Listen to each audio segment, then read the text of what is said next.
Palestra O Orgulho de São Bernardo. A história do Palestra de São Bernardo é, sem dúvida, uma das mais belas do nosso futebol. O clube resistiu a grandes batalhas durante sua existência. Renasceu quando muitos apostavam no seu fim. E se mantém ativo até os dias de hoje, ainda enfrentando grandes batalhas, com o suporte dos fiéis torcedores que prometem escrever novos capítulos desta saga. Voltemos ao ano de 1935. Nessa época, São Bernardo do Campo já era um município, mas ainda era chamado carinhosamente de Vila pelos moradores. Alfredo Sabatini era um dos atletas de São Bernardo do Campo. Nascido na cidade, filho de italianos da Toscana, era considerado um bom jogador e atuava na ponta esquerda. Apesar da sua qualidade, aos 22 anos, no ano de 1935, foi barrado de um jogo importante no clube. Magoado por ter sido deixado de lado, Alfredo saiu do clube com raiva e jurou jamais vestir aquela camisa novamente. Prometeu a dois amigos, José de Jorge e Antônio Garcia, que fundaria um clube que rivalizasse com sua antiga equipe e tratou então de datilografar diversas cartas aos amigos e conhecidos, convocando-os a participar de uma reunião que tinha como objetivo criar um clube para bater neles, o São Bernardo. Assim, no mês seguinte, em 1º de setembro de 1935, numa reunião que reuniu muita gente de diversas camadas sociais, no bar e lanche Via Régio, na rua Marechal Deodoro, surgiu o Palestra Itália de São Bernardo. O nome foi sugestão de Alfredo e foi acatado por unanimidade entre os presentes. A primeira sede social do Palestra, após aprovados os estatutos do clube, foi instalada ao lado da Società Italiana di Mutuo Soccorso Uniti, na rua Marechal Deodoro. Mudança de nome. Em 1939, eclodiu a Segunda Guerra Mundial.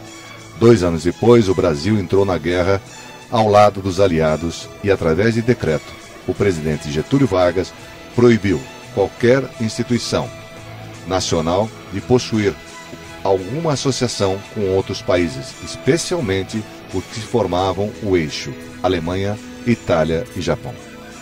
Para regularizar sua situação, em 1938, diretores do clube, incluindo o seu presidente, viajaram para o Rio de Janeiro, onde se dirigiram até a Confederação Brasileira de Desportos, consultarem como deveriam proceder, e a resposta viria depois através de correspondência.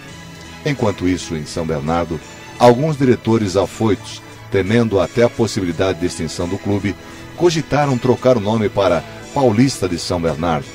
No entanto, logo chegou a resposta de um ouvidor informando que palestra é uma palavra grega e significa praça de esportes. Portanto, a mudança não seria necessária. Houve a primeira mudança do estatuto do clube, passando a instituição a se chamar Palestra de São Bernardo, como seria desde então até os dias de hoje. O campo. Começava uma época marcante para o Palestra. O campo da Marechal Deodoro simbolizou os mais felizes e os mais tristes momentos de sua trajetória. A instalação do Palestra no centro da cidade fez o clube crescer. O seu rival já não comportava tantos jogadores. O time ganhou adeptos e assim começou a dividir a cidade entre seus torcedores e os de São Bernardo.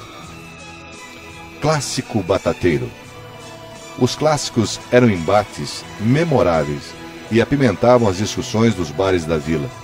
Foi em meio ao auge desta rivalidade que o Palestra e seu rival se filiaram à Federação Paulista de Futebol em 1950. Ao lado de outras equipes da região, como Corinthians e Santo André, o Sport Clube São Caetano, eles disputaram o Campeonato Paulista da 2ª Divisão no 3º ano de existência da Divisão de Acesso. Posteriormente, a alternância dos clubes em campeonatos profissionais e amadores, com exceção da década de 90, fez com que o Palestra São Bernardo, o clássico batateiro, ou o clássico dos metalúrgicos, em referência à fama que o município obteve nos anos de 80 pelos movimentos sindicais, se realizasse com menos frequência, mas sem perder o brilho de sempre. O fim do campo. No início da década de 50, a política local efervescia. a vila se dividia entre os lauristas, apoiadores de Lauro Gomes, e os teresistas, apoiadores de Teresa Delta. E os rumores de que a área onde se instalava o Palestra seria tomada já vinham à tona. O prefeito na ocasião era José Fornari. A disputa acabaria culminando na passagem mais triste da história do clube, a morte de Gumercindo Ferreira da Silva. A história não teve final feliz, e o Palestra acabaria sendo desalojado por completo em 1952. As marretas, picaretas e máquinas derrubaram os muros, as arquibancadas e abriram sulcos no campo. Como a indenização, a agremiação recebeu singelos 20 pares de chuteira e cogitou desistir dos campeonatos que disputava.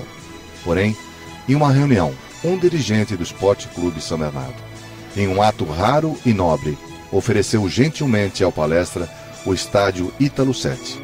O Alviverde seguiu resistindo. A praça sediada no lugar onde estava o campo deveria se chamar Praça Palestra de São Bernardo, conforme consenso dos vereadores, mas acabou recebendo o nome do prefeito, que sucedeu, Fornari, Lauro Gomes, que daria sequência à destruição do campo. A nova casa. Em 1959, finalmente, aquele grupo de meninos abnegados que prometeram manter viva o Palestra, já adultos, conquistou uma área junto à prefeitura da Vila Ferrazópolis, hoje bairro, na época um local ermo e afastado do centro. Começava uma nova era. O Palestra renascia. Lá, o Alviverde construiria, com um esforço sobrenatural, um considerável patrimônio, um complexo esportivo com campo, ginásio e sede social. A nova casa foi inaugurada em 1963. Novos tempos. Não é exagero dizer que o Palestra contribuiu grandemente no desenvolvimento tanto na parte social como em outros termos, daquele bairro considerado periférico. Seguindo sua vocação de ser o clube do povo, certa época o clube não tinha nem mesmo catracas em sua entrada. A primeira rua com calçamento do bairro, por exemplo, foi a rua Neber Feres Raal, sede do clube, resultado de ofício dos diretores do Palestra. Profissionalismo. Em 1986, o Palestra voltou, mas se licenciaria novamente em seguida, na década de 90, retomando o profissionalismo em definitivo. O Palestra montou bons times, conquistando, em 1997, o acesso à 4ª divisão do Campeonato Paulista. Nos anos seguintes, com profissionais experientes, o acesso à 3ª divisão bateu na trave. Mudanças. Em 2005, a diretoria optou por uma estratégia de marketing que almejava reunir novos adeptos e novos investidores no clube. Foram alterados símbolo, cores, hino e mascote. A decisão foi polêmica e magoou alguns veteranos, mas inicialmente deu certo. Em suas mais de 7 décadas de história, o Palestra fincou raízes na cidade, da qual carrega o nome orgulhosamente. Representou a brava e heróica colônia italiana, que ajudou a erigir o município. Sofreu preconceitos. Tornou-se tradicional, respeitado entre os clubes do interior, revelou atletas em diferentes épocas, virou um polo de esporte, ensinou meninos a serem homens através de seus trabalhos sociais. Chegou a ser o único da cidade em atividade. Foi motivo de alegria, de lazer, também fez muita gente chorar, fez muita gente brigar, mas também foi o elo de amizades que perduram há décadas, vidas inteiras. Foi a principal atividade de muitos e continua anos a fio, enfrentando ainda grandes batalhas, construindo a sua história, que promete durar toda a eternidade, já que criou raízes também nos corações das pessoas. E estas, como os meninos do Nandinho, um dia juraram ao ver as máquinas ferirem a alma palestrina, jamais o deixarão morrer. Palestra, o orgulho de São Bernardo.